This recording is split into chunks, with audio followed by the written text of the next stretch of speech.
Pinag-aaralan na rin ng ilang pribadong kumpanya ang 4-day work week dahil sa matinding init ng panahon. Ang DOLE ay nagpaalala rin sa mga employer na tiyakin ang kaligtasan ng kanilang mga manggagawa. At nakatutok si Chino Gaston. Para sa mga arawan ng sahod, kahit tirik ang araw, kailangang kumayod. Damang-damang init niyan ng mga construction worker. Makakapigto, siyempre, sobrang init. Pinapasilong din pag talagang di kaya. Sanay na po, basta uminom po ng maraming tubig. Climate change ang sinisisi ng mga eksperto sa sobrang init ngayon at ang epekto nito sa mga manggagawa kinikilala na ng International Labour Organization.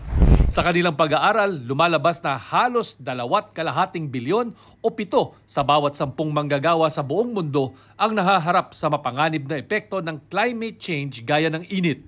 Sabi ng Department of Labor and Employment, matagal na nilang kinikilala ang epekto ng init sa mga manggagawa. Kaya iniuutos ng Occupational Safety and Health Standards ng Labor Code ang sapat na ventilasyon, work breaks at standby medical equipment at personnel.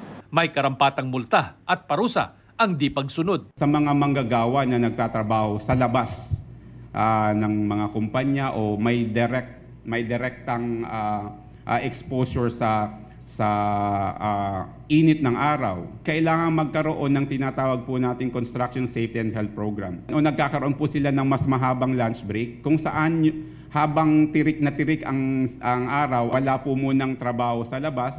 Ang ilang kumpanya pinag-iisipan na ang 4-day work week para pansamantalang limitahan ang exposure ng kanilang mga empleyado sa matinding init na inaasang tatagal hanggang kalagitnaan ng Mayo. Kami po ay bahagi ng mga nagtataguyod ng flexible work arrangement. Subalit kailangan may ugnayan at unawaan, ang manggagawa at saka yung namumuhunan. Kasi hindi pwedeng lahat ng working arrangement minamando o iniubliga ng DOLE o ng pamahalaan.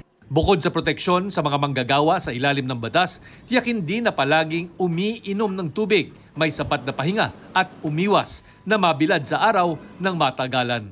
Para sa GMA Integrated News, Chino Gaston, nakatutok, 24 oras.